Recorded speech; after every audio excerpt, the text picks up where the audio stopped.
Hello there and welcome to a new build guide for Age of Wonders 4, and this is a new Necromancer build.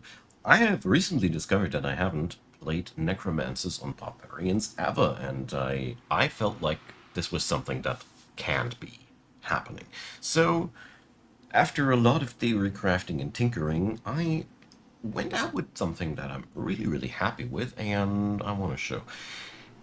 Barbarians and necromancers sound not like the natural fit on the paper, but in practice, they really made a very good show, especially since the swarminess of the necromancers plays very well hand in hand with the barbarians. But let's head over to the racial and cultural traits first. I went on here for a concoction of quick reflexes, cheerful, and sneaky.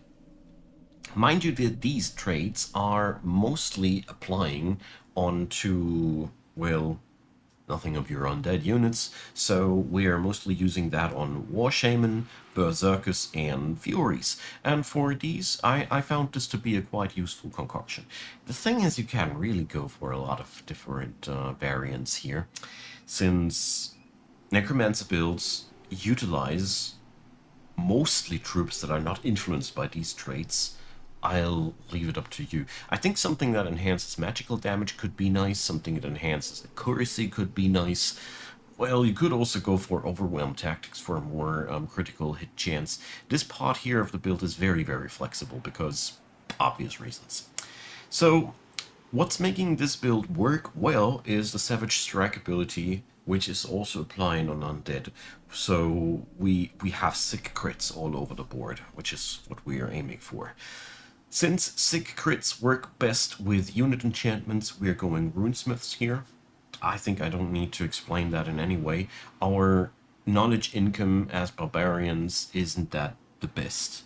This build, well, as you can see, we are not on the best knowledge income, but we are still making on out, and I will explain later why. Ancient Wise Ones is another thing. It's a really good economy tome because we have not the best research game, since we are barbarians after all, and this one really helped me out a lot to have a strong start. Whatever you do, you need one arcane trait in this build. I can feel like this could work with a lot of other things, but that one arcane trait is necessary for the affinities. Alright, so let's talk tomes, because that's where we can see how this whole thing works for real. So the first one is obviously Tome for Necromancy, making us go into the whole undead thing. Skeleton reanimation is massive for this build because, barbarians already are really good at having a lot of troops quickly on the playing field, and this gives you yet another option for that. Necromancers will allow you to boost up your undead, resurrect your undead, and deal a pretty nice amount of damage too. They are mostly offensive supporters, and until tier 3's White-born racial transformation, they will be not able to resurrect high quality units, but eventually they will, so early game, you will use Raise Undead mostly to resurrect enemy units and let those zombies do some lifting. Necrotic magic makes it extremely attractive to resurrect skeleton mages as well, because that decaying right from the get-go is so much damage. I mean, yes, it is only 10 damage per turn, but it negates healing, which is in many cases a very nasty card to play. Soul Collection is very self-explanatory. It gives us that soul income, so we have something to burn later. And with Necrotize and Rotting Explosion, we have some really nice offensive spells on our disposal. This is really cool, but it's really worth mentioning we also want to cast a lot of unit enchantments. We also want to maintain a lot of undead units, and you see that this all sucks our mana wells dry. We also have a Soul Well, which is really cool because it gives us some extra mana for research posts and conduits and soul income. This is more important than I like it to admit. The other tier 1 to pick up is Warding. I picked this up because of the Staves of Warding trade.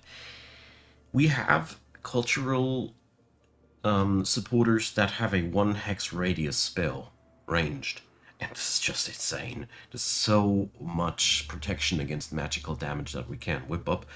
In we can quickly get a +4 boosted resistance together if we combine that with the Necromancer's boost undead and such. This is, especially in the hands of the barbarians, a really, really wicked tool. Magical wards is negating a lot of the later of the elemental weakness that we suffer from the Whiteborn later, because +2 fire resistance and some other goodies. I like that one. It's very, very versatile.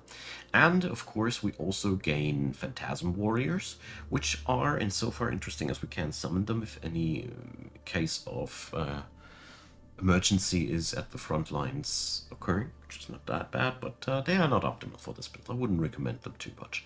We are mostly after Mark of Invulnerability here, and Static Shield is also nice, but Mark of Invulnerability, I want to talk about this for a sec. First up, it's really cheap, and we have access to the to steadfast via the berserkers and such. So altogether, we have already a invulnerability trait implemented into our culture. Having that twice is just annoying in a good way because we have it. So this is a whole bucket of strategical opportunities in one spells. In one spell, it's really really good. Static shield is really nice to put onto something that you want to be hit and probably want to die because you have a lot of summonable trash. It's really nice because you just put something on the front line and the AI just dark piles onto these and boom, very high likelihood of stunning. It's an interesting spell, but has a bit of a difficulty to use it, at least for me. Tier 2, I picked up Artificing even before the Soul's Tome, because Artificing does so much for the barbarian culture. We go here, obviously, for artisan armaments. The extra critical hit chance for our frontliners is just so good. We want that. Our culture thrives around critical hits, and as you see, this is also applied to our undead units, so it's even better on that end. Siege magic comes in very, very handy for all the battle mages and supporters we rack up. I like that as well. And iron golems are insofar interesting as we lack a proper, robust frontliner of a higher tier. This comes in, it's not the most ideal choice, but it works. It works if you need it. You can print out one or two of them to have a little bit of more sturdiness. That's pretty cool. And with artisan fortifications and bolt repeaters, we have nice tools to save our own cities and bust down enemy cities quite nicely, because bolt repeaters do a nice job in dealing some softening up of the on the enemies very early on. I really like these. Golem mines are pretty cool because they give us some much needed extra gold. Tier 2, also Tome of Souls. I skipped out onto Doom Herald because of many reasons. Souls gives us things that I personally think integrate better into the barbarian culture. First up, Soulbinders. From this point on, your backliners will start to hurt. That soulbound thing is also increasing your soul income, which is really handy because it allows us to spam more things. We also gain Bone Horrors. I mean, we already have the Berserker, which is sort of a better tier 3 Shock Trooper. I usually say to myself, I don't need two of these. But the thing is, the Bone Horrors come in very cheap, basically for free. And you won't be minding losing them either. They're even low maintenance. So they're really cool because the barbarian culture really loves to have something that can breach into the backlines. And these guys are cheap. That's the main takeaway. Corrupt souls, on the other hand, are cheap once you have the setup, the tier 2 spell, the tier 2 mages tower, and they are really, really massive frontliners. Tier 3 fighters, which drain morale, which have a ranged attack, sort of. It's a high cooldown, but it either kills or has 30 frost damage, so it's pretty nifty. Not many fighter type units get to do this. This is pretty cool about them. And besides that, they are paid with souls. And as you can see here, at this point of my game, I have already accrued a pretty nice amount of souls, so you can print out as many of these as you can possibly afford. That's the main takeaway. They're really, really costly though. Soul Overflow is a A really cool buff spell that you can again pay with souls.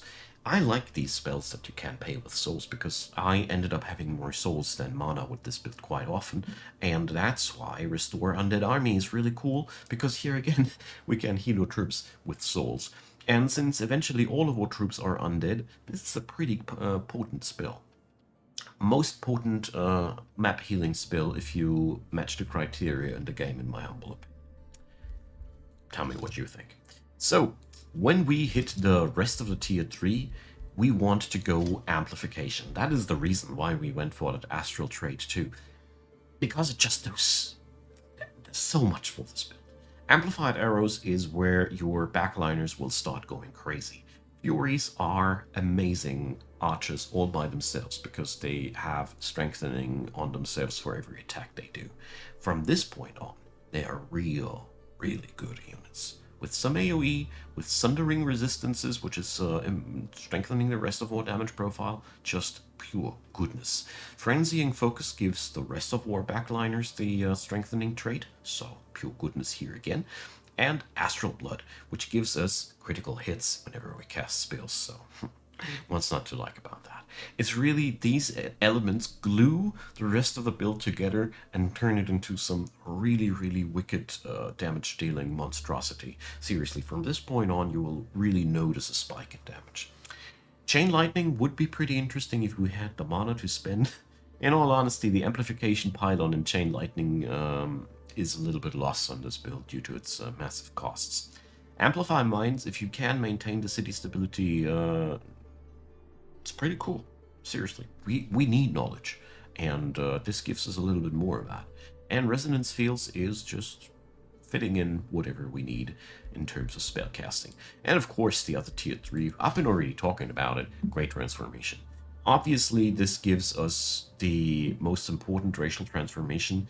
Making all of our troops undead comes here with only a very slight downside. Alright, spirit resistance is still a pretty big downside. But besides that, we also gain life stealing, which is helping out a ton and is one of the main reasons why we get away with such a low amount of support.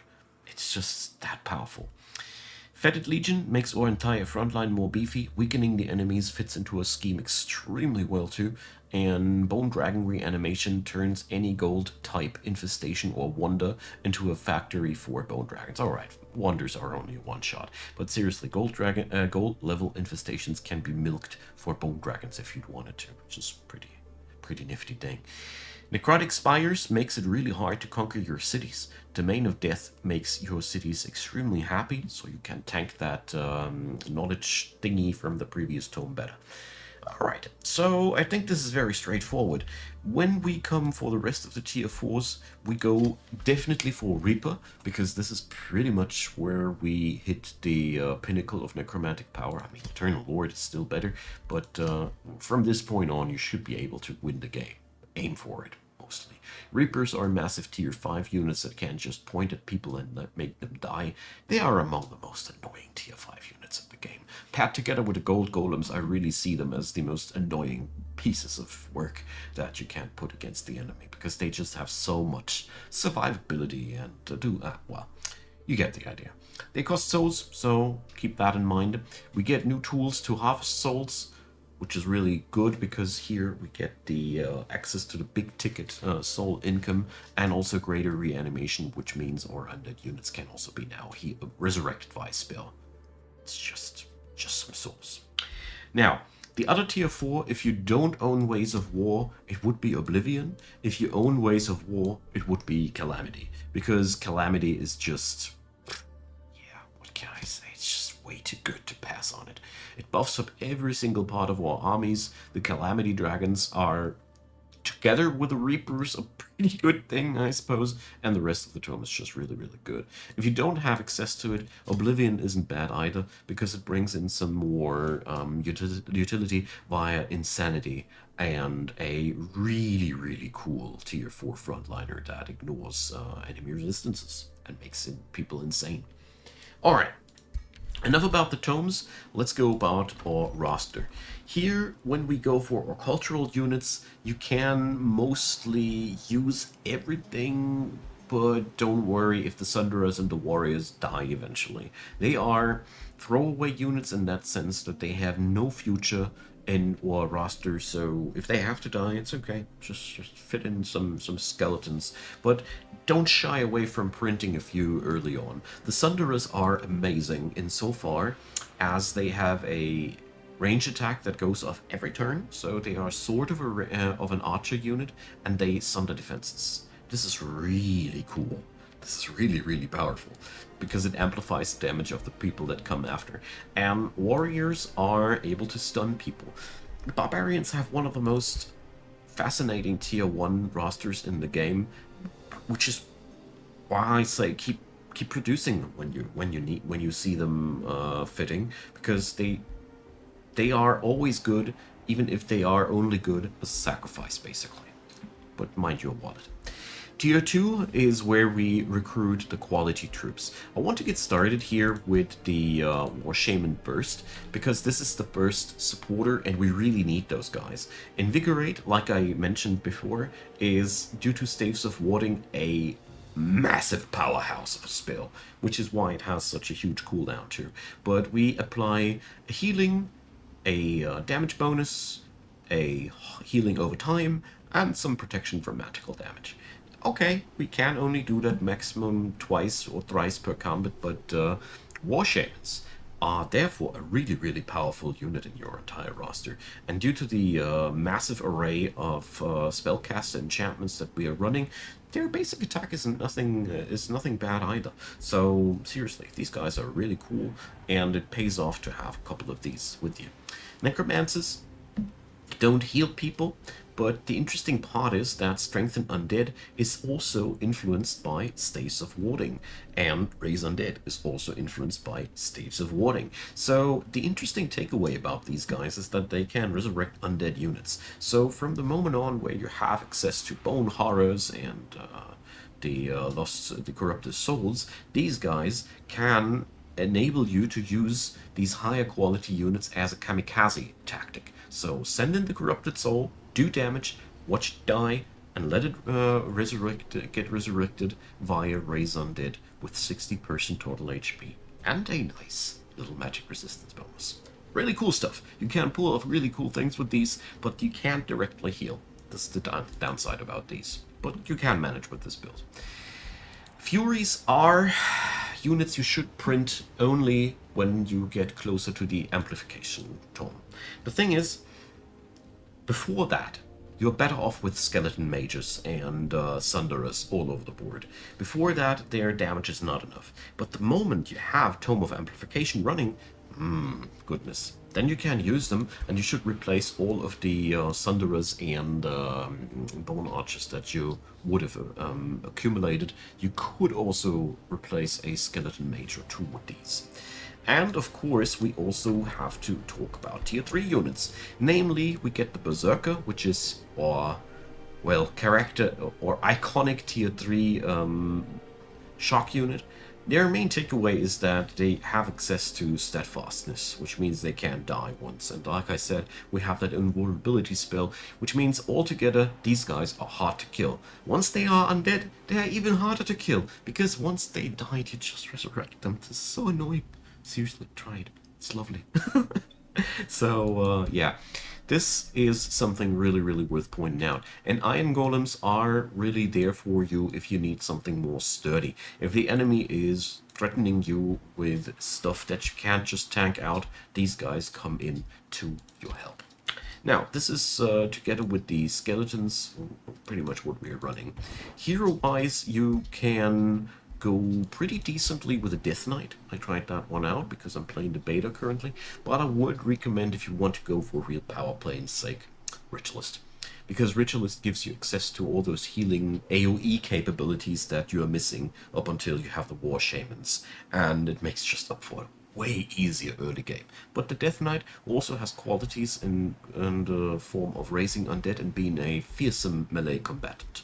I went here for Wizard King because I love being able to cast multiple times spells when I'm necromancing. Because you just have so many cool spells that fire off of souls which you just can pay pretty decently. So I like that. But I do see a good use for a mortal champion hero here as well, because the skills of the mortal champions are extremely nice too. Let me show you here. There is offensive formation and champion of war, which is just really, really cool, because you like things that boost up critical hits, and you also like things that boost up damage. So this is one thing where I feel like definitely worth considering, because the mortal champion would also have the command ability, which allows you to reactivate troops, which is also kind of a big deal. All right. Mages and rangers are also cool for this build, but generally I think you can utilize all heroes. Ritualists come in very cool to bridge that gap until you are all swarmy and don't worry about losses anymore. The first 10 turns are, and so far, the most difficult ones. You really need to get those skeletons going. Your skeleton economy is what you really, really want to get going. If anything has to die in your fights, it has to be skeletons. Try to aim your entire losses to be either skeletons or, even better, temporary summoned units via necromancers or ritualists or death knights or whatever sources you have item-wise. What's really, really important for this build is war. You don't have the economy to keep up with your enemies without war. The funny thing is, with war, it ain't that hard at all, because we have knowledge extraction going on for ourselves. We are mostly a shadow build with a couple of splices into arcane and materium. This is why we have a solid foundation to build upon, but we have sort of a weak start. So my personal recommendation is to invest hard into knowledge extraction. All seeing in combination with an extra whispering stone is absolutely worth the effort if you have cities where you can invest it on. And as soon as you can manage it, declare war on one of those free cities and milk those heroes they send to you. You really, really, really want that. Because the thing about the barbarians is their libraries are less efficient. This build has no access to research post technologies or anything, so you're really out to luck when it comes down to your resources. Obviously, you can get super lucky and get a couple of cities that crank out knowledge like crazy, and you're set. So this means also that all of the wonders that spit out knowledge are extremely crucial for this build. But in a nutshell, I really can't stress out enough how effective it is to just accumulate as quick as possible 12 units, 6 and 6, full of skeletons and 2 heroes, and just declare war on somebody and just try to pick up a third city this way, and then declare the next war to milk their units. Basically, when one of your wars is ending, you should already plan the next one, because this is just so lucrative for you. You can also, as you see there, maintain a pretty high amount of cultural units. As you see, I have a pretty big discrepancy between my gold income and my mana income. This is because the necromantic units eat up mana like crazy, but this means on the other side that you also have the freedom to build more troops that cost gold to complement your troops, or invest it into your cities, whatever you need more at the very present point. The closer you get to the mid game, the more it pays off to have at least a second stack of troops that you can maneuver around to harvest heroes and such, and then you're cool. It's all about cranking out the knowledge as quick as possible. This build is totally revolving around the question, how quickly do you reach Great Transformation, and how quickly you get to cast Whiteborn. Because once these two criteria are set, seriously, there's almost no stopping to you. Your units go off like crazy. Once you hit Amplification Tome 2, you really are annoying hard to kill while dealing tons of damage at the same time. which is amazing. You really thrive upon the strategy to cast out units that are just bought to die. Therefore, also utilize wisely what you have on your Imperium abilities. Astral gives you some nice things to make research cheaper, and Materium gives you some nice things to make your cities cheaper. This is what I mean. The longer a game goes, the more you get on par with the competition, because you're just darned efficient with the resources you got, and you're really good at warfare. Because only because you're researching not as quickly as the others do doesn't mean that you're not dangerous. Your armies are powerful without any tomes. This is the crazy thing. I conquered most of this map without any of my unit enchantments enabled. And as you can see here, I'm not even done with casting all of them yet. This is really crazy because the interaction of the barbarian culture is just that strong. I need to stress out how important Brutal Mark is. Without that, this entire strategy falls flat. So as soon as this pops up the first time, please pick it up. Because without it, your entire undead roster doesn't get access to Savage Strike, and this entire strategy starts to suck and your damage is really bad. But with it, critical hits will start to shine, and eventually all parts of your build will be powerful, which is really, really nice. Last but not least, Song of the Reckless. I want to... no, not Song of the Reckless. Here, Vision of Victory. I keep mixing up these. Vision of Victory is also really, really nice, albeit costly. But if you really need to hit hard, use this spell. Research it. It's really, really good. Alright, I think I have said everything I wanted to say about this build. It's a lot of fun to go Barbarian Necromancer, is all I can say. And I'm all eager to hear what you guys have to say. Leave a like, leave a subscribe, consider checking out the description box. There's lots of things down there, and feel free to support the channel. If you're feeling like my work is worth a dime, I would be very, very happy about that. And many thanks to all of you out there who do support the channel. I really appreciate you guys, and many thanks for watching this video up until the very end. Appreciate it, and I hope you had a good time. See you soon. Bye-bye.